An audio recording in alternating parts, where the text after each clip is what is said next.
meus olhos marejaram em lágrimas, porque eu descobri que esta não era só uma mulher, era uma noiva, uma única e verdadeira noiva, uma noiva que já está pronta, esperando o dia em que o seu noivo virá buscá-la. Comece a se apaixonar nessa noite, comece a se interiorizar nesta mensagem e aproveite os momentos, porque serão transcendentais aqui. Você vai descobrir que esta que Salomão viu não era nada mais e nada menos do que você, do que a igreja de Cristo Jesus. Quem é esta que aparece como a alva do dia? É a igreja. Quem é esta que aparece formosa como a lua? É a igreja. Quem é esta que aparece brilhante como o sol? É a igreja. Quem é esta que é formidável com um exército com bandeiras? É a... Faça biquinho para falar, é a... Olhe para o seu irmão e diga, sou eu e você. Pegue na mão dele e dê um grito de glória para acordar Belo Horizonte inteiro. Caminhe comigo agora pela história, porque Salomão não está vendo só a igreja, ele está vendo as fases da vida da igreja, do seu nascimento até o seu grande dia triunfal. Eu estou pregando nessa noite para duas igrejas, uma igreja militante e uma igreja triunfante. Infelizmente nem todos os que militam vão triunfar naquele grande dia, porque o triunfo faz parte de um complexo de coisas que fazemos, de leis que obedecemos e de sentimentos que temos. Ninguém é salvo só porque cumpre a lei, ninguém é salvo só porque vem a uma igreja. Nós somos salvos por aquilo que guardamos dentro do peito e o homem não pode tirar, na crença de que Jesus Cristo veio em homem na terra, morreu, ressuscitou, foi assunto ao céu, e qualquer dia desses vai dar um grito nessas nuvens aí, e vamos subir para encontrar com ele lá. Quem está preparado para esse dia, dê um grito de glória de novo. Salomão está vendo a igreja em 4 fases, em 4 eras, em 4 épocas distintas. Em quantas fases eu disse? A primeira fase. Salomão vê a igreja e diz, quem é esta que aparece como a alva do dia? Diga, alva do dia.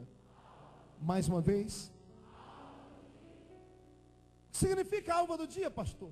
Todos nós sabemos que o dia nasce com a alva.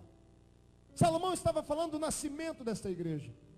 E um dia, para tentar entender isso aqui, eu sentei no alto de uma colina para assistir o crepúsculo indo embora e a alva do dia vindo nascendo. Quem já teve a oportunidade de contemplar o belo dia do amanhecer, sabe do que eu estou dizendo. Nós saímos de uma noite escura, onde o céu está negro, pontilhado de estrelas, porém negro. E de repente, quando o astro-rei quer começar a brilhar lá no seu nascente, o dia que está num crepúsculo de coisas escuras começa a mudar de cor. E a cor negra da noite começa a dar lugar a uma cor azulada. E a cor azulada vai dando lugar a uma cor avermelhada. E a cor avermelhada se misturando com o azul dá uma cor alaranjada. E não tem nada mais bonito do que a explosão do nascer do dia. Salomão estava vendo a igreja nascer. Salomão estava vendo a igreja vindo de uma época de catacumbas negras. O mundo jazia no maligno. O mundo estava todo preso em trevas. Os homens não tinham paz, não tinham esperança. Satanás caminhava nesta terra nos seus cavalos e carros de ferro e com chicote trazia os homens como escravos. Não havia luz no fundo do túnel. Mas quando Jesus Cristo fincou o alicerce desta igreja na terra, ela nasceu trazendo um tom azulado naquela cor que estava negra. E todo mundo sabe que a cor azul na Bíblia fala da realeza. É por isso que eu sou feliz em ser crente. Eu não sou crente em uma igrejinha medíocre, como dizem por aí. Eu sou crente de uma igreja que é uma verdadeira realeza na terra. Eu tenho sangue de Cristo na minha veia, então tenho sangue azul. Você nunca deve ter vergonha da sua fé. Você deve amar a sua fé. Você deve se entregar à sua fé. E quando alguém perguntar da sua igreja, com muito orgulho, bata no peito e diga, lá na minha igreja, tudo começou com a cor azul. A cor daquele manto que cobria todos os grandes reis do Oriente Médio. Esta era a cor que começava a vir, a alva do dia. Mas logo depois do tom azulado, lá vem uma outra cor, a cor vermelha.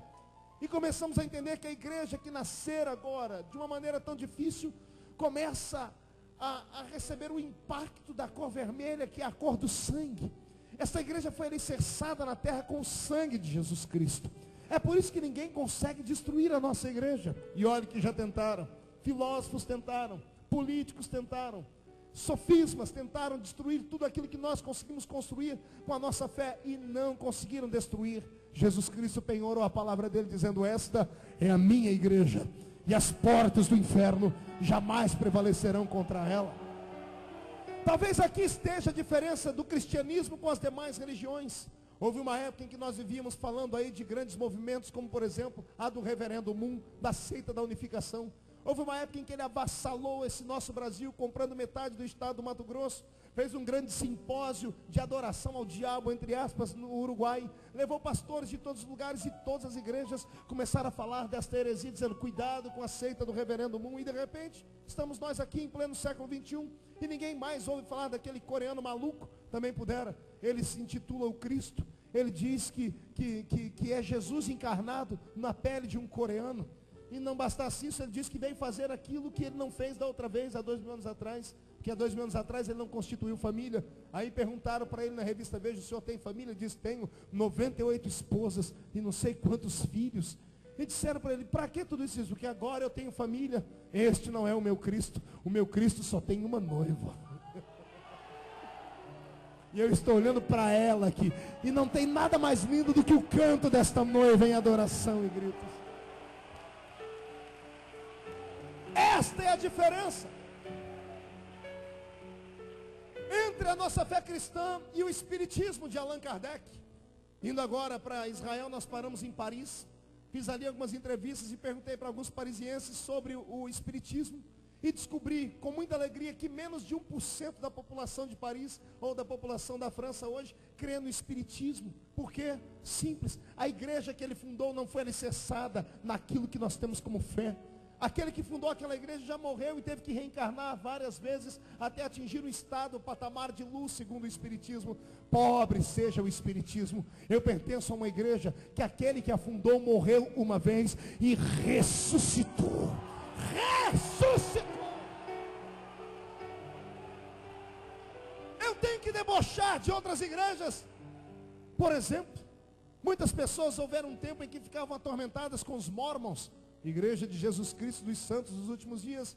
E eu também já cheguei a ficar atormentado. De repente ninguém mais toca em assunto, porque são igrejas dadas ao fracasso. Também pudera. O fundador Joseph Smith Jr. queria uma igreja de puritanos. Tanto é que lá nos Estados Unidos, no estado de Utah, onde essa igreja é muito forte, tem bancos para brancos e tem bancos para negros. Tem bancos para gente rica de um lado e tem bancos para gente pobre do outro. Uma igreja dessa está tendenciada a fracassar, porque a igreja verdadeira de Cristo, ela não olha a posição cultural, não olha a posição social. É uma igreja mesclada. Aqui dentro não tem rico nem pobre. Aqui dentro tem todos herdeiros da mesma esperança e da mesma salvação. Esta é a nossa fé, alicerçada na rocha.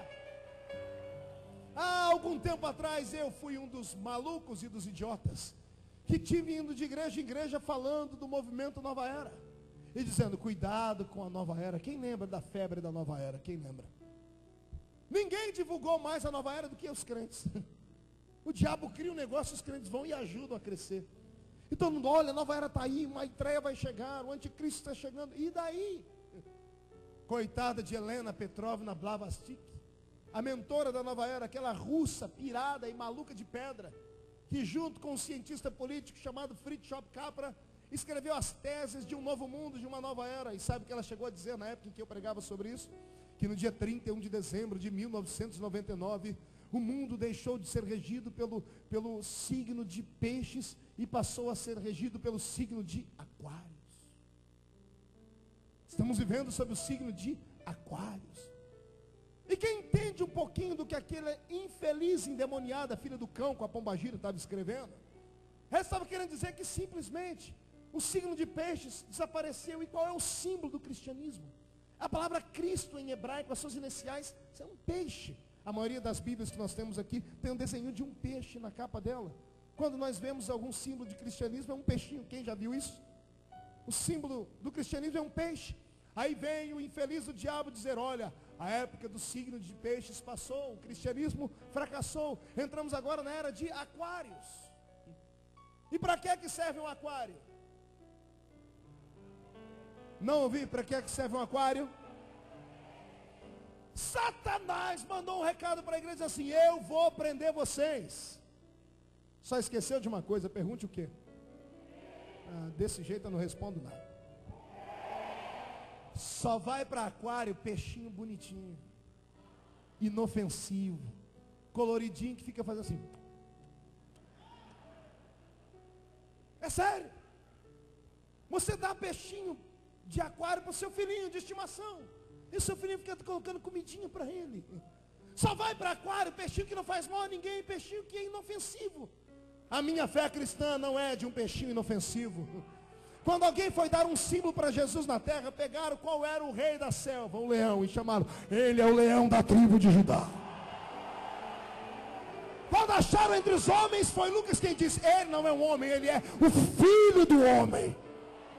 Se fôssemos então para o mar, eu tinha que mandar um recado para Helena Petrovna Valavastik, que o meu cristianismo, se fosse comparar o meu Jesus com um peixe, não seria um peixinho beta, não seria um peixinho daqueles paulistinha todo ensadinho. Se fosse meu Jesus ter um símbolo nas águas, o símbolo de Jesus seria um tubarão branco, o rei dos mares.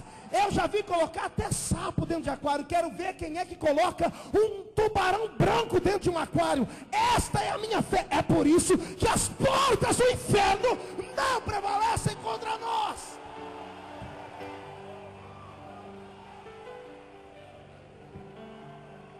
Agora eu também preciso dizer que tem algumas igrejas que infelizmente são peixinhos de aquário. Seus crentes são bonitinhos, fofinhos e perfumados, patricinhas e mauricinhos de Jesus. Igrejas sociais, que vale tudo, até homem dançar com homem, mulher com mulher. Igrejas que você não pode falar sobre coisas erradas. Pecado, justiça e juízo foram arrancados dessas igrejas. Crentes que querem apenas ter a sua vida colocadas num paninho quente e ter a sua vida apalpada por homens. Esse tipo de fé é uma fé pequenina. Esses já estão presos pela nova era. Mas a minha fé é uma fé verdadeira. A minha igreja é uma igreja que fala verdades, doa a quem doer. O meu evangelho não é prostituído. E se tem algum crente que pertence a esta mesma igreja que eu pertenço, por favor, dê um brado de vitória para botar o diabo no lugar dele.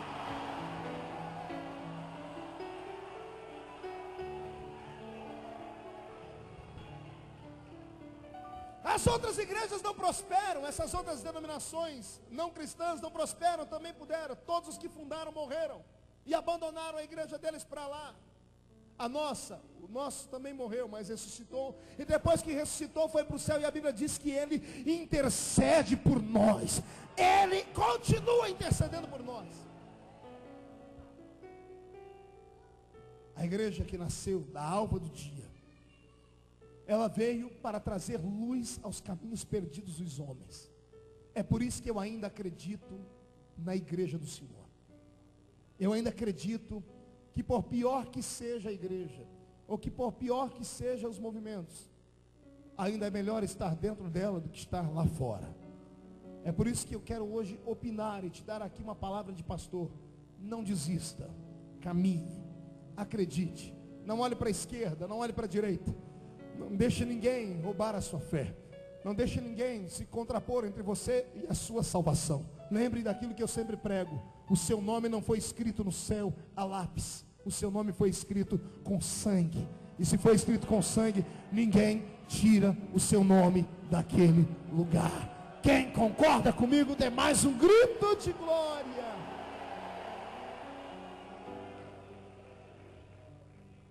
Salomão está vendo a igreja vindo, surgindo do meio do nada, como luz aos homens. E ela começa a brilhar. E tudo aquilo que brilha acaba provocando ciúmes naqueles que não têm brilho próprio. Você já conhece a velha historinha, não conhece? Da serpente que estava enroladinha no seu canto e um pirilampo passando perto dela. O pirilampo ficava brilhando e brilhando e brilhando. E a dona serpente um dia resolveu engolir o pirilampo.